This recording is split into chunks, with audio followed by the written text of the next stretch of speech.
is Paul Ryan's political career. Paul Ryan has made a real mess of himself and his political career. He's been stabbing President Trump in the back ever since Trump took office, and it's starting to catch up to him. Now The Blaze is reporting on a hilarious takedown of Paul Ryan by Trump's former advisor Sebastian Gorka.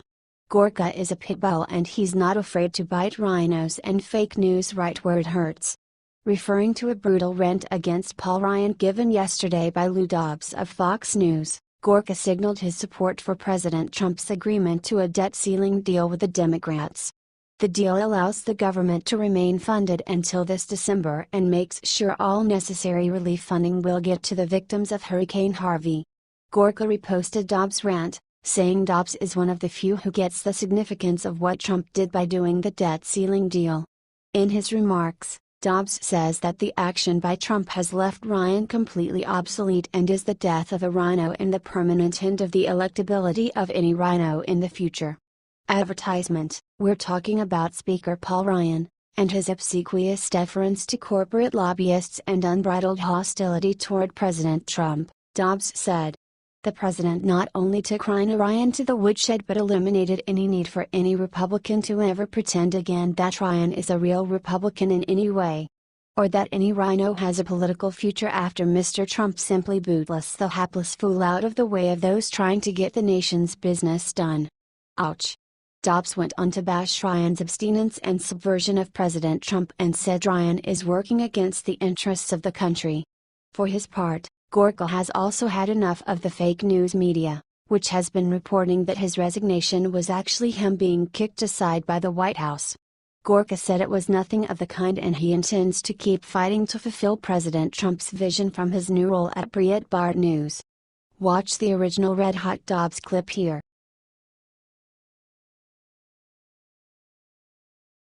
President Trump gives military order North Korea's brutal little dictator fears most. President Trump gives military order for the U.S. forces to eliminate any missile that is launched from North Korea. Especially the ones that are moving towards the U.S., Hawaii, and Guam. Sources close to the president's national security team have divulged that the order was given due to the missile firing by North Korea last month that was aimed at Guam. Guam is a U.S. territory and holds Anderson AFB to maintain a presence to make it to Korea without needing a refuel. Advertisement: the threat provoked the president, one source inside the White House said. Communist regime is now saying that they can put the nuke on their intercontinental missiles. The ICBMs are powerful and now they are finally caught up with 1940s U.S. technology. This week, South Korean intelligence sources said the North was moving an ICBM in an apparent preparation for another test launch over the northern Pacific and possibly Japan. Advertisement: the president is now considering a shoot-down order for any North Korean missile that would be launched at Japan or South Korea. Both Asian neighbors to North Korea are American allies. This is a clear exercise of self-defense, and there's no question we should do it, former U.S. Ambassador to the United Nations John Bolton said. Bolton said U.S. allies South Korea and Japan are in jeopardy and said the United States must take steps to protect them under treaty obligations. President Trump gives military order after the constant provocations from North Korea after the explicit condemnation from the U.S. and the Western world. Russia even mobilized troops earlier this year. In August, President Trump ominously warned the North Koreans that continued threats will be met with fire and fury like the world has never seen. What do you think of the orders from Trump? Do you think that North Korea will learn?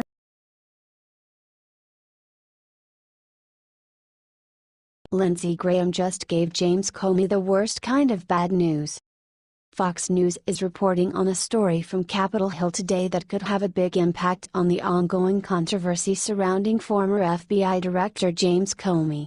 Senator Lindsey Graham of South Carolina, who heads up a Senate Judiciary Subcommittee, said he wants Comey back on the stand to clear up some loose ends in the Hillary Clinton email debacle.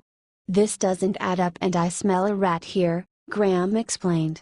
Advertisement: last week Graham and his counterpart Chuck Grassley disclosed new details from the Comey case showing that he had already decided to clear Clinton before the investigation into her emails was over. "This makes sense," since Comey is about as dirty as they come, and is an untrustworthy showboat of a man. Details of the subcommittee investigation show that Comey may have spoken very inaccurately under testimony. He needs to come back to committee, Graham said. Advertisement. Issue number 1 for Comey is whether he had already decided to let Clinton off the hook before the FBI investigation was completed. Issue number 2 for Comey is whether it is true that the runway meeting between Bill Clinton and former AG Loretta Lynch was the real reason he got back into the investigation. Comey said it was the real reason under oath. However, according to Graham, the real reason may have been some email between the DNC and the Justice Department about the scope of the Clinton investigation. Obviously that's a lot different than what Comey said under oath. James Comey is a real slippery fish. In July 2016, Comey recommended that charges not be brought against Clinton despite her extremely careless use of a private email server to handle classified national security matters. President Trump fired Comey in May of this year. What do you think should be done about Comey? Do you agree with Senator Graham on this one?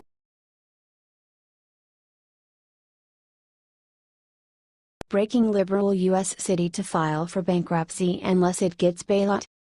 Yet another liberal city is in major financial trouble. Wall Street Journal has the story of decline and financial distress coming out of Hartford, Connecticut, which says it will soon file for bankruptcy unless the government steps in with cash. Officials in Hartford told Connecticut's Democratic Governor Daniel Malloy that they're going to have to file for bankruptcy in 60 days if they don't get a bailout from the state government or motion from the state legislature to increase funding. The city's deficit is close to $50 million. What is it about a liberal city racking up enormous debt? Not to mention liberal cities coming up with absolutely ridiculous ways to fight crime. Advertisement. In the letter to Malloy, signed by various city officials and Hartford's Democratic Mayor Luke Bronin, the situation was referred to as the greatest fiscal crisis in our city's history. Malloy's office said it's looking into the situation and taking steps to deal with it. We continue to hope to have a full budget adopted by October to mitigate the harm and avoid having towns or cities go through reorganization, his office said. Advertisement. Malloy is pretty busy with other things, too. Connecticut's finances are doing very poorly. It still hasn't passed a budget for this fiscal year and has a $3.5 billion spending gap. The state is running from an executive order signed by Malloy that cut vital funding to cities and towns across the Keystone State. Fun times. Connecticut's State House plans to vote on the budget by September 14, but the state's representatives still don't have an actual plan for how they will bail out the capital city of Hartford. It's also unknown if they have the votes to pass a bill. Recently, bankruptcies have rocked the left coast. San Bernardino and Stockton, California both went bankrupt in 2012. Hartford has been hit especially hard by the cost of healthcare and pensions. It owes about $180 million for debt service, health services, pensions and other costs this year. That adds up to half the city's budget if you don't count education. The city also wants the state legislature to make a new committee to deal with arguments with labor unions. Sounds like exactly the kind of situation a liberal city would get into, doesn't it?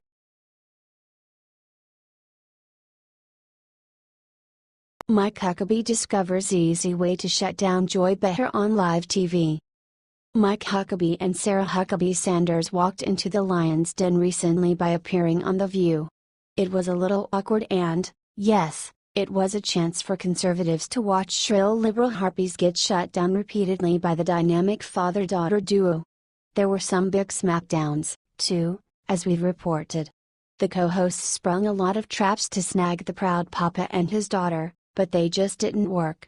Advertisement. Now Independent Journal Review has the story about Huckabee's devastating response to the idiotic Joy Behar when she asked what President Trump has ever done for women. Well, he's also empowered a lot of women. He's given my daughter an incredible opportunity, Huckabee said. Huckabee is the former governor of Arkansas and a Republican presidential candidate whose daughter Sarah Huckabee Sanders now serves as White House press secretary. Advertisement. Behar interjected that the fact Trump gave Sanders a prestigious job was merely anecdotal. Imagine if she would say that to someone whose daughter was given a job as Obama's press secretary. I don't think so. Huckabee ignored her pathetic rudeness and put her in her place, anyway. No, look at the women that he's hired not only in the White House but also the women that he's hired in the private sector, he said. For her part, Sanders said she's had nothing but respect from Trump. I've never felt anything but respected and empowered to do exactly what I'm there to do every day, and that is my job, she said. Why do you think liberals keep trying to push the idea that President Trump disrespects women? Maybe it is because deep down they know it is liberals who really hate women?